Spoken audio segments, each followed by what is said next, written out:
大家好，我是可嘉妈妈，欢迎您来到我的频道。在看视频之前，请给我点个小爱心，您的鼓励是我进步最大的动力。春天的天气阴雨潮湿，气候多变，导致很多人都特别容易感冒、咳嗽，特别是老人和孩子，咳嗽特别的难好，还会影响晚上的睡眠。医生开的药也吃了很多，都不见好转。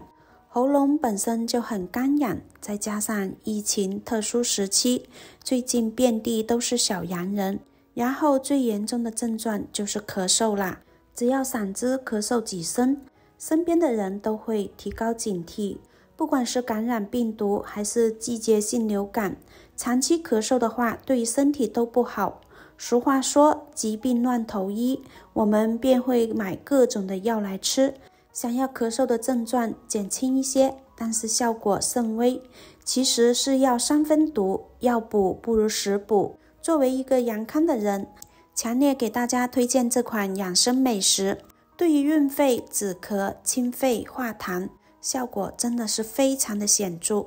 做法和食材都是很简单，我们跟着视频一起来看看它的做法吧。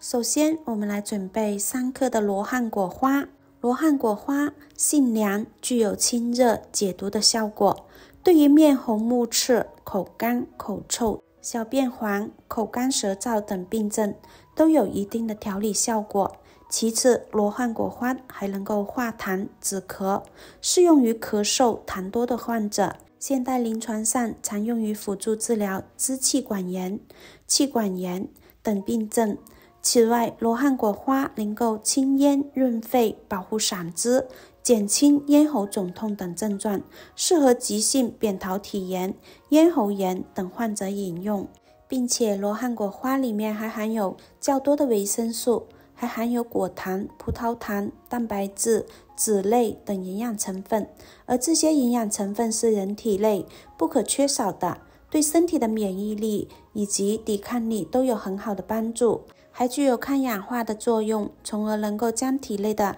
自由基清除，使皮肤得到滋润，延缓衰老。每天适当的喝一些罗汉果花茶，还能够清除口腔内的异味，起到解酒的功效。罗汉果花用清水清洗干净，然后捞出，直接倒入砂锅中，再加入适量的清水，先开大火煮开，再转小火煮上10分钟。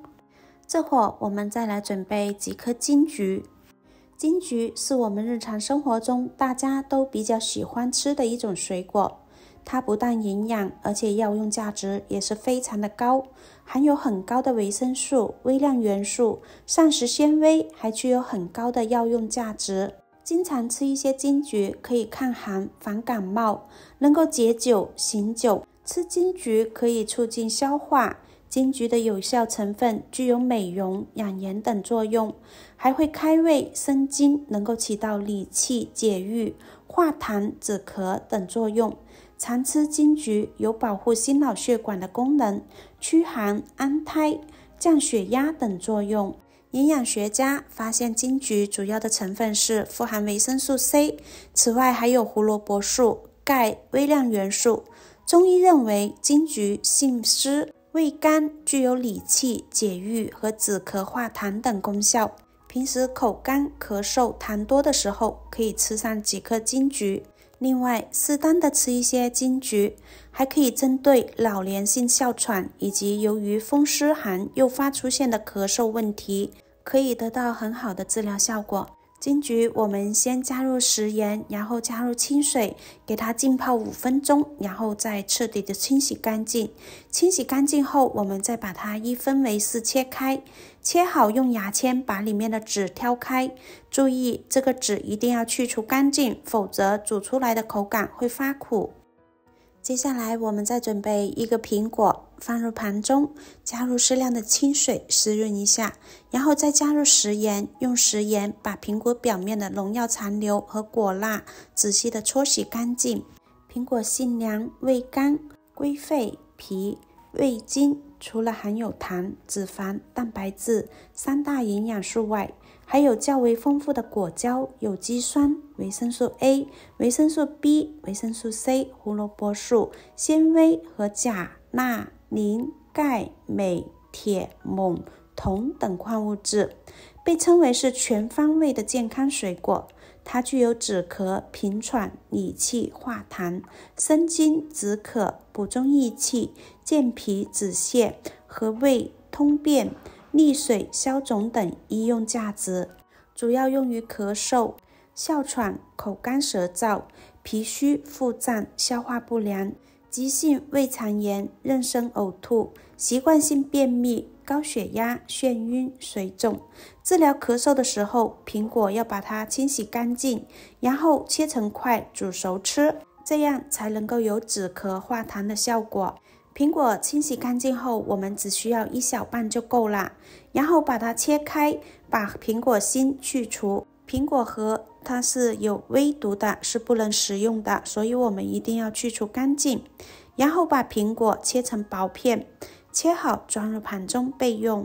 这会儿我们的罗汉果花茶也煮好了，打开盖子就能闻到一股淡淡的清香味。然后用漏勺把罗汉果花捞干净，因为罗汉果花的营养成分都已经融入汤中了。再把切好的金桔和苹果倒进来，用勺子搅拌均匀，然后转中火，再煮上10分钟左右。制作视频不易，亲爱的朋友们，如果您觉得我分享的视频对您有帮助，请您动动您发财的小手，给我点个赞吧，也可以在下方评论+1，非常感谢您的支持。10分钟后打开盖子，就能闻到一股淡淡的花香味和果香味，非常的香浓好喝。这个时候的苹果已经煮得比较软烂了，金桔的营养成分也已经溶出来了。然后我们就可以关火，给它晾至温热，然后再装入碗中。这款果茶我们可以把它放在早上当做早餐食用，非常的香甜软糯好吃。晾至40-50度的时候，加入1勺蜂蜜。传统医学认为蜂蜜具有润肺、止咳、润肠、通便、软化血管、调节情志、调理脾胃、补气养血的功效，可用于肺热引起的咳嗽、咳痰、口干、口渴、咽喉肿痛等病症。常喝这款茶不但能够清除肺热，还能够消除肺部与气管中的炎症，能够生津润肺，对人类的肺燥以及咳嗽、痰黄等不良症状都有一定的调理作用。这款养生美食吃起来酸甜可口，非常的好吃，老人孩子都特别适合吃。喜欢的朋友就收藏起来试试吧。今天的分享就到这里啦，感谢大家的观看，我们下期再见，拜拜。